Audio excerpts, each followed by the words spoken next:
Grabe yung mga pinagdaanan mo.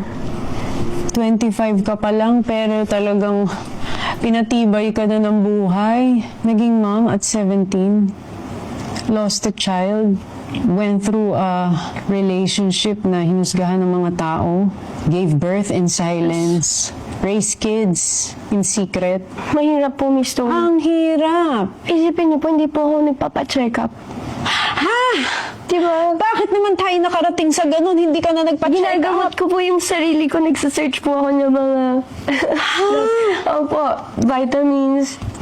Kasi po, nung unang baby, si Alkina, meron po kaming pinuntahan na hospital na kinausap naman po namin na discreet kung po sanang lalabas. Nilabas pa rin? Nilabas pa rin po. Kaya, nagkaroon po ako ng trauma. So, anong nangyari po, Miss Tony? Pag po may sakit po ako, ginagamot ko po yung sarili ko. Ha? Nung buntis ka? Opo. Grabe, no? For 3 years, ganun yung setup. Yes. Buti na pag-decide nyo na tama na. Let's live our lives naman for ourselves. Dahil nagsawa na rin po ako kakatago.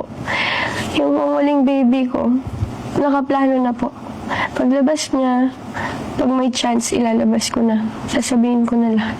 Si Abraham pala. Si Abraham ang naging susi. Nagkaroon ka na ng courage to be free. Yes.